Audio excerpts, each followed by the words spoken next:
Sejam muito bem-vindos a mais um episódio do SelvaCast. É um prazer ter vocês aqui e o episódio de hoje conta com uma convidada muito especial da área da advocacia. Eu estou aqui com a doutora Eva Lara. Se apresente para a gente, fica à vontade. Para começar, eu já quero saber quem é a doutora Eva Lara. Olá, pessoal. Muito prazer. Eu sou a doutora Eva Lara Alves. Sou advogada especializada em direito de família, direito do trabalho. Eu trabalho atualmente me posicionando como uma advocacia humanizada, especializada em atendimento a mulheres em situação de vulnerabilidade, violência doméstica e trabalhando em conjunto pela família, né? Não em si somente levantando a bandeira das mulheres, mas ajudando em todo o contexto familiar. Que incrível! E eu acompanho o seu trabalho lá, você traz muito essa pauta, né, da importância dos direitos, né, da advocacia familiar. Às vezes tem muitas pessoas, né, que não sabem ali dos seus direitos, dos seus deveres também. E eu queria saber o que te levou a escolher a advocacia como profissão e atuar exatamente nessa área. A minha história com a advocacia ela é meio conturbada, porque assim, na época do vestibular, eu não sabia nem o que era direito. Eu tenho a família toda de concursados, né, minha família toda militar, e mesmo assim eu era avesso a isso. Eu gostava de moda, na época eu era modelo, dos 15 aos 19 anos eu era modelo. Olha então, só. eu queria me aventurar nisso, né? Queria ser design de moda. E aí, eu fiz, né, o vestibular, tanto... Na época não era nem, né? Na época cada faculdade tinha um vestibular. E aí, fiz para a UEG, para design de moda, federal, católica, eu fiz direito, porque era o que meu pai queria. E eu passei, né, para design de moda. Só que... o curso era em catalão, catalão. E aí, meu pai falou para mim que eu podia ir, né, que a faculdade era de graça, mas que ele não contava com R$1 dele para eu virar costureira. Aí foi quando eu fui pro direito, eu falei, então tá bom, vou fazer direito. Então, no começo eu não sabia nada, até que no terceiro período eu fui contratada lá em Senador Canedo para trabalhar na escrivania do Juizado Especial de Pequenas Causas. E aí lá... Foi sua primeira experiência? Sim, foi o primeiro tato que eu comecei a entender realmente o que era o direito, né? Porque até então eu estava totalmente desiludida, totalmente fora da caixinha, né? E aí comecei a gostar. Depois Aí eu fui trabalhando em escritórios, saí de lá, fui para... Passei em 4 escritórios, que me marcou bastante quando eu trabalhei com o Dr. Nelson Correia. Ele é bem antigo na advocacia, um dos pioneiros aqui em Goiás. E aí, ele me levava para o escritório, passava a tarde comigo com um quadrozinho e me ensinando tudo. Então, assim, foi o que me fez gostar. E lá, o primeiro caso que eu cheguei lá, que ele me colocou para colocar a mão na massa, e isso eu estava no 7º período, ele me colocou para ir atrás de uma liminar para liberar o corpo de uma mulher que tinha falecido, que a esposa queria sepultar em Goiás e a família queria sepultar no Tocantins. Então, eu já cheguei com essa bomba e foi amor à primeira vista pela profissão, pela área da família. Mas, no percurso até finalizar a faculdade, eu comecei a gostar também de direito do trabalho. Tanto é que na época que eu fiz a OAB, em 2013, eu fiz para direito do trabalho. Então, eu uni o útil ao agradável, né? Porque hoje, direito do trabalho, não tem como a gente ter aquela renda ativa, né? Mensalmente, a não ser que você faça somente assessoria para empresas. E aí, juntando direito de família com direito de trabalho, eu consigo me gerir nas duas áreas. Eu acho que não tem muito choque também, né? Entre uma área e outra. As duas têm barraco e confusão. Ai, céu. Mas me conta aí, já falando nesse ponto de barraco e confusão, qual foi o caso, assim, que mais te marcou nesse ponto, assim, que você achou mais difícil de lidar dentro da sua experiência? Um caso recente que eu tive, até uma amiga minha da época da faculdade, Eu entrei com... Ela sofreu violência doméstica, né? E aí, quando ela chegou para mim com as fotos dela apanhada, né? Rosto todo ensanguentado, marcada e sofrendo com aquela situação, aquilo mexeu demais comigo. Eu não sei se assim, é porque entrou no meu lado pessoal, né? Porque era minha amiga e vendo aquela situação totalmente vulnerável. O ex-marido é do interior de Goiás e uma cidade pequena em que aquela família de nome na cidade, né? Então, ela ficava com medo de fazer qualquer coisa, não denunciou, não fez nada. E aí eu tive que, peguei no braço, levei para a delegacia, vamos fazer. Aí fiz o processo. Aí na audiência, já se não bastasse, o advogado, ele estava representado por um advogado e tinha a conciliadora, né? Audiência de conciliação. E aí o advogado, bem estúpido comigo, ele bem mais velho, né? Ele deve beirar os 70 anos por aí, já tá na hora de aposentar, porque tá ficando nervoso demais. Aí ele começou a me afrontar. E aí falou assim que eu e a minha cliente estávamos impedindo o pai ter contato com a filha, que eu era uma irresponsável, e me xingou assim.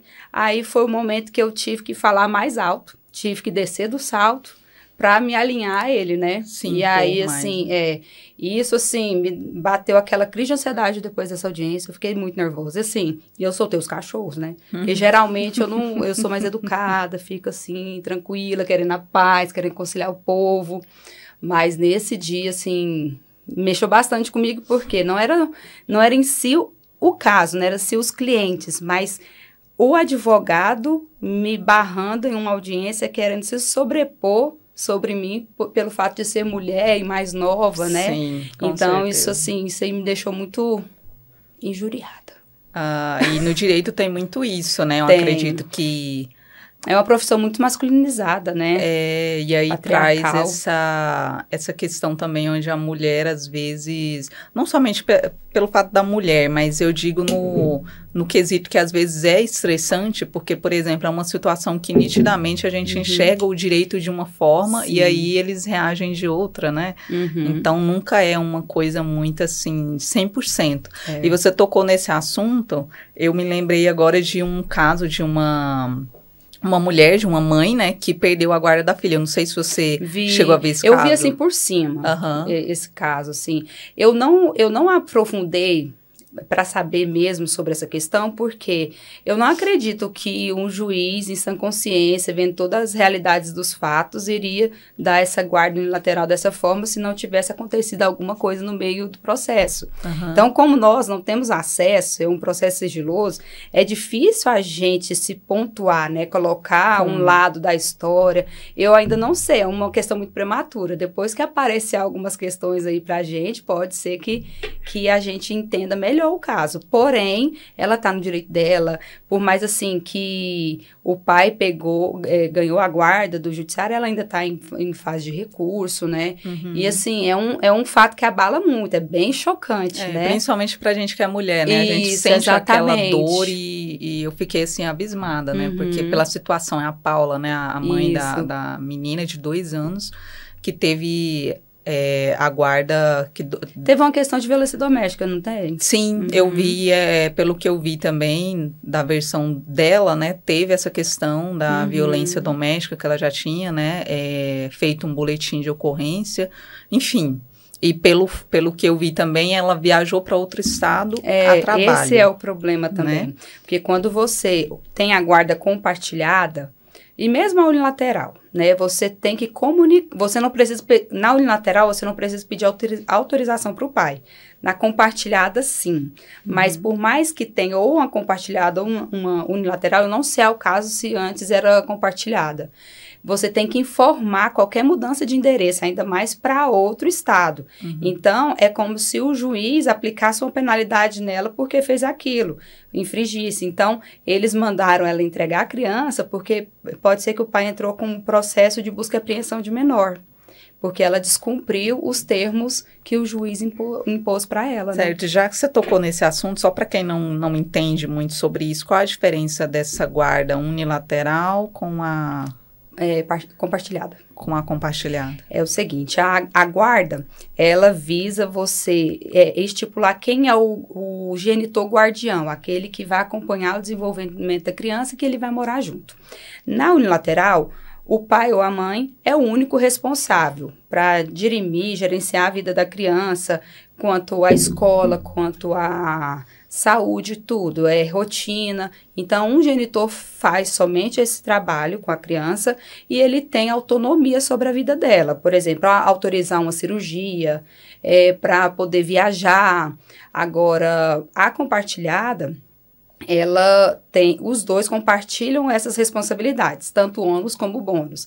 Então, por exemplo, ela tem que fixar um lar de referência, por exemplo, geralmente é com a mãe.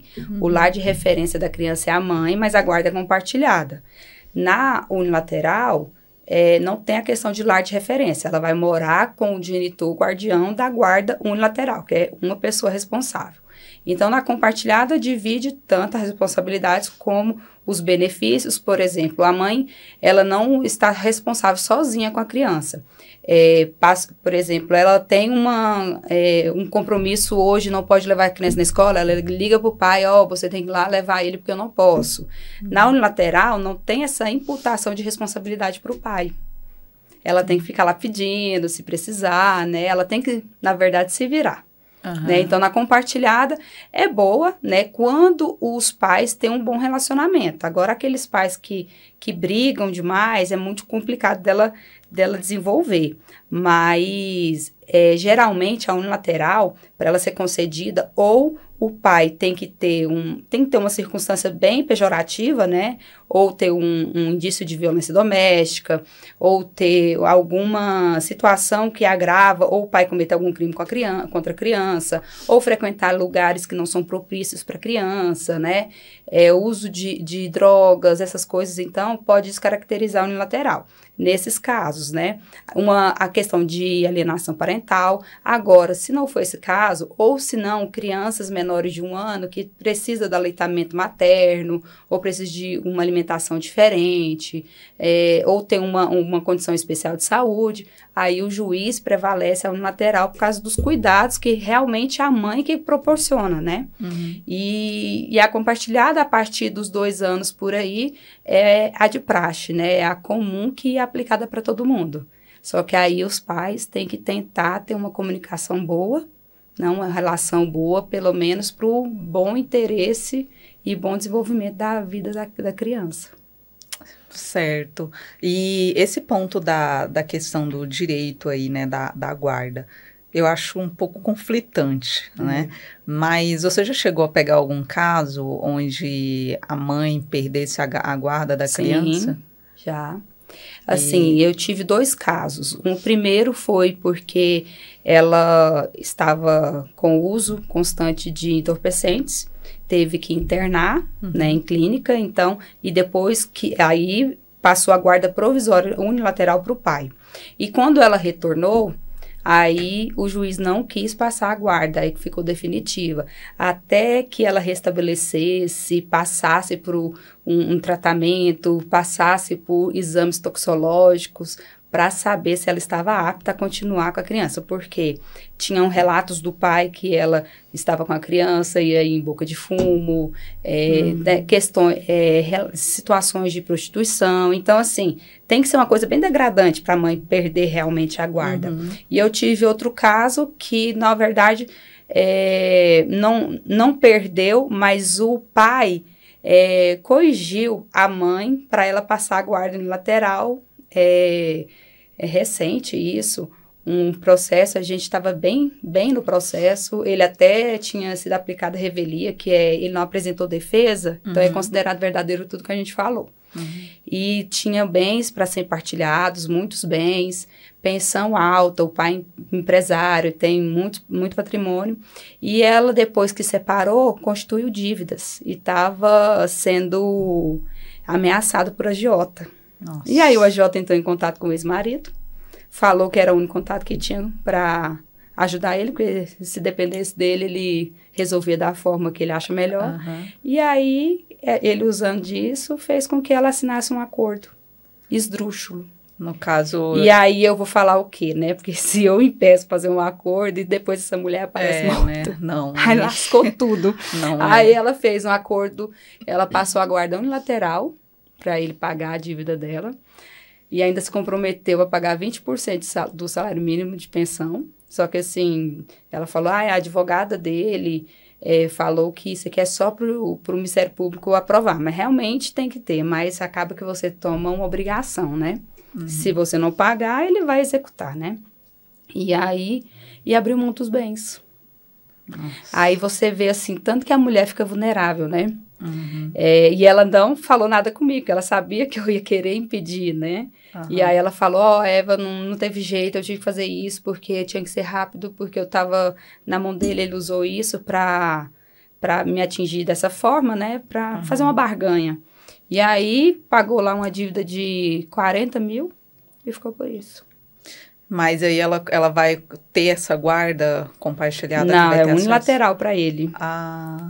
E o menino tem autismo ainda. Meu Deus. Mas é complicada essa situação, porque a criança é a mãe, né? A figura materna. Então, é muito difícil colocar a criança nessa posição, né? De ter que... Enfim... Mas aí ela tem direito às visitas, né? Finais de semanas alternados. Ela pode pegar na sexta e devolver no domingo. A cada 15 dias. Mas não tem aquele convívio diário, né? Que já está acostumado. Mas assim, em relação a isso, o que eu vejo, às vezes, é que é muito difícil um pai entrar para requerer a guarda do filho, né? Eu assim, pelo que eu vejo, assim, é muito difícil. Quando o cara faz, ou é por algum motivo de força maior, que realmente a criança está em estado de vulnerabilidade, tudo mais, exposição, né, enfim... E aí, ou ele quer literalmente afetar a mãe, né? Usando a criança para destabilizar a mãe. É isso que eu vejo em alguns casos. E tem casos também de pais que realmente são pais. Só que quando você se depara com um caso desse de pai que realmente é pai, ele preza pela boa relação do filho. Então, ele entra com o pedido para pedir uma guarda compartilhada, oferecer a pensão. Aí você vê a diferença quando o pai quer realmente, em prol do filho, dar uma vida boa para o filho estável, tanto mentalmente, né, como físico, material, do que um pai que entra somente para pedir a guarda. Porque, assim, para eles acham que é mais barato a criança ir lá morar com eles, que tem a mãe dele para cuidar, né, a avó. Ele faz o que ele quer, a avó tá lá cuidando e ele não paga a pensão. E a mãe que tem que pagar a pensão nesse caso, se ele ficar com a guarda. Né? O guardião, o que não está com a criança, tem a obrigação de dar essa contrapartida, né? Mas em relação, por exemplo, a quando o pai e a mãe, eles não cuidam da criança. Fica, por exemplo, para os avós cuidar, que é o que a gente vê isso muito hoje aqui no Brasil, né? A avó, né, que pega a guarda da criança para cuidar ali, porque os pais simplesmente abrem mão, né? E aí, nesse caso, o pai e a mãe têm que pagar pensão para essa avó? Tem que pagar. Muitas vezes, isso é mais comum, é o jeitinho brasileiro, né? Aí eles não fazem um processo de guarda, não regulariza tudo e fica assim. E aí os avós acabam que pagam tudo por conta própria porque não tem uma ajuda dos pais realmente. Mas se eles entrarem com ação de guarda, e aí os dois pais têm que pagar. Tanto o pai quanto a mãe. Tanto o pai quanto a mãe. E também em caso de, por exemplo, falecimento do pai, ou falecimento da mãe, ou o pai está desempregado, ou não tem condições, ou alguém bem vulnerável, ou se eles não tiverem condições, aí pode pedir também pensão para os avós. Né? Quando os pais criam e não tem condições. Eu tenho um caso que uma cliente minha procurou porque o pai dos filhos dela faleceu, foi assassinado num latrocínio, e ela não tinha mais condições de criar, porque ela era dona de casa e tudo. E a sogra, né, tem emprego fixo, ganha bem, e aí nós entramos com um processo contra ela. Só que não podemos entrar só contra ela. Quando você se trata de alimentos avoengos, você tem que entrar contra os 4 avós, todos que estiverem vivos. Tanto os maternos quanto os paternos. Isso, aí divide a obrigação para os 4, ou na proporção de quem estiver vivo. Entendi. E eu vi um vídeo recentemente muito intrigante que me tocou muito, onde o pai e a mãe, eles estavam se negando a ficar com a criança. Era uma cena literalmente onde a mãe estava colocando a criança dentro do carro, o pai não queria ficar com ele, final de ano, né? Eu não quero, você que tem que ficar com ele. Aí a mãe não queria, o pai não queria. Enfim, a criança chorando ali, exposta àquela situação. E nesse caso, por exemplo, tem um vídeo mostrando, né, que ambos não queriam cuidar da criança. Nesse caso, tem alguma recorrência, assim, se alguém da família quiser recorrer, tomar a guarda dessa criança? Assim, nessa questão tem as prioridades, né? Prioridade primeiro aos avós, no caso, se não tiver os avós, os tios, se tiver irmãos maiores de idade também, aí vem essas prioridades. Aí, se no caso não tiver ninguém, aí ele vai ficar disponível para adoção. Ou a adoção, primeiro ele fica disponível para o Estado cuida dele no abrigo. E aí depois, passado algum tempo, e aí o Estado promove o processo contra os pais, né? E se tirar o poder familiar, que é o poder de ser pai, esse poder de ser mãe, desconstituir, aí ele pode ser enviado para adoção. Entendi. Perfeito. Então, assim, já deu para entender um pouco sobre a advocacia aqui, né? Mas me conta agora um pouco sobre você. Como que anda em relação à carreira? Quanto tempo, mais ou menos, de carreira você já tem na área? Tenho fazer 12 anos. 12 anos. 12 anos, que eu formei em 2012, mas eu tirei a UAB em 2013. Então, já vai... E você disse no início que você queria ser designer de moda, né? Hoje, o que você acha? Você acha que você fez... eu acho que eu fiz a escolha certa. Meu pai escolheu pra mim, né? Mas, porque assim, se eu estivesse em São Paulo, ou estivesse fora do país, ótimo, seria até uma carreira bem promissora. Mas, em Goiás, é muito difícil. Realmente, eu ia ser, como meu pai falou, eu ia ser costureira. Literalmente não tem muitas Não desvalorizando a profissão, que é uma profissão maravilhosa, enriquecedora, mas o entendimento dele é: eu vou estudar um tempo ali destinado para alcançar um objetivo que não vai ser o mesmo que se eu fizesse outro curso, né? Em questão de salário, né? Em questão de benefícios para a minha profissão. Então, assim, eu acho assim que na advocacia, você passa muito perrengue, né? Do começo até você engrenar na profissão. Aí você pensa, nossa, por que eu não fiz outro curso? Por que eu não fiz isso? E foi um desafio no início, você, por exemplo, criar ali uma autoridade, atrair clientes? Desde que eu formei, eu tinha uma amiga da faculdade. Assim que eu peguei a minha OAB, a gente montou um escritório juntas. Nós ficamos com esse escritório até o início da pandemia. E com a pandemia, a gente desfez a sociedade, porque ficou difícil, não tinha cliente, não tinha nada. E aí, nisso, eu tive que me reinventar, né? Com a pandemia não tinha jeito de trabalhar, não tinha jeito de atender cliente, o escritório fechou, não tinha jeito de nada. Foi onde o digital estourou, né? E aí eu comecei a ir para o digital. Aí foi quando eu tentei me posicionar nesse sentido. E aí, é como se eu começasse tudo novamente do zero, né? Começa a fazer uma identidade, porque antes eu estava associada a um escritório, que eu tinha uma sócia, tinha um nome, que eu passei ali desde 2014 até 2019, até 2020, e depois tive que começar uma nova carreira, até como se fosse uma migração, né? Porque começa tudo de novo. Agora é o meu nome, eu sozinha, eu tenho que fazer isso, eu tenho que me desvincular. Então, começa tudo de novo. Então, você começa patinando do zero. Sei. Até melhorar. Mas o digital, ele ajuda demais a gente a se posicionar, a ter uma autoridade. Porque, assim, se eu não ficasse no digital, eu não ia ter a quantidade de clientes que eu tenho hoje, também a carga de conhecimento e experiência que eu tenho também. Porque a gente alcança pessoas que você ficar só na indicação, ficar só no boca a boca, você não alcança. E hoje na advocacia não tem jeito, fica mais só na indicação. Por mais que a indicação é mais valorosa, porque não é a mesma coisa. Por exemplo, você vende esse copo, eu estou vendo, esse copo é lindo, é bom, resistente, ok, eu vou comprar, seu trabalho é impecável. Agora, como você vai saber do meu trabalho, me contratar, se não um contrato comigo, me pagar sem saber o que você vai ter em troco? Se eu realmente vou fazer um bom trabalho, se eu realmente vou chegar ao que você quer.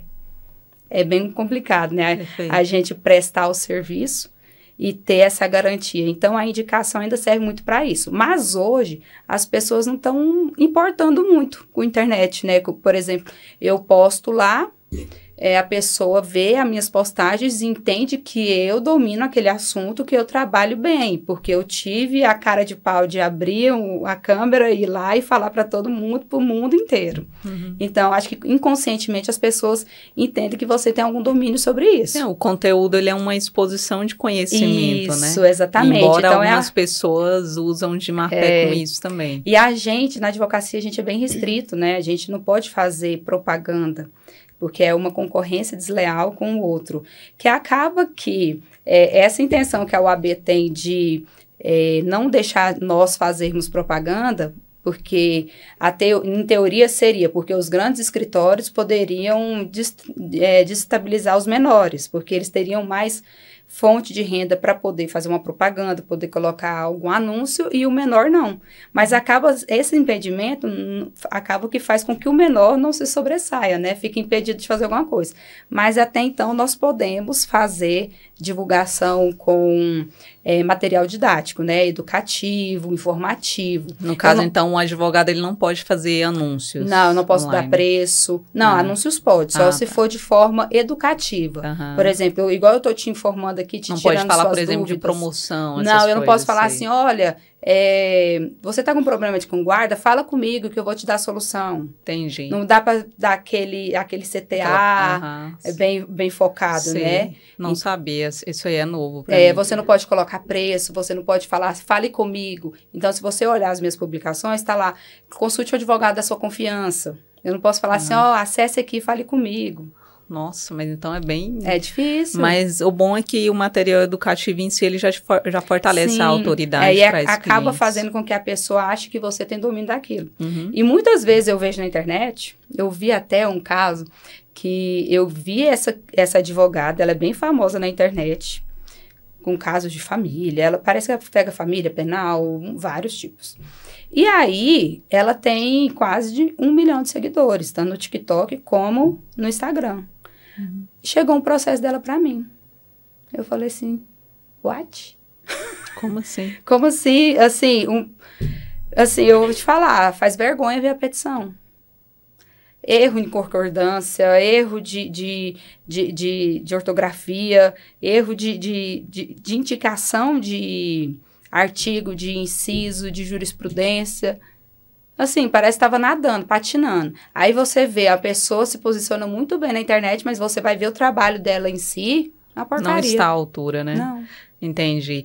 E agora, pra gente finalizar aqui, me conta uma coisa que você já tem uma experiência na área do direito. O que você gostaria de deixar uma mensagem para futuras, né, também advogadas? Não desista dos seus sonhos, não desista do que é o seu propósito, porque às vezes a gente tem aquele chamado lá no coração, né? E às vezes você não dá ouvido para aquilo, mas escute, porque às vezes é o seu chamado, às vezes é o seu dom de ajudar pessoas, de com a sua profissão você conseguir mudar pelo menos ali onde que você consegue atingir. Então, não desista dos seus sonhos, vá em frente, se é uma vocação, se é um desejo do coração, continue. A jornada é difícil, mas vale a pena. E vai aprendendo no processo, né? Vai pegando experiência no processo. Então, Eva, muito obrigada pela sua participação. Eu fiquei muito feliz, assim, com o aprendizado, todo o conhecimento que você compartilhou. Tem muito mais, tá, gente? Isso aqui foi só uma degustação, tá? Deixa aqui o seu arroba para quem está nos assistindo. Sim, gente, meu arroba é evalara.adv. Estou lá, segue, que tem sempre novidades. Eu sempre faço postagem de vídeos informativos e educativos. Sem anúncios, tá, gente? Então, que bom. Muito obrigada, tá? É esse o nosso episódio de hoje e a gente se vê no próximo episódio. Tchau, tchau.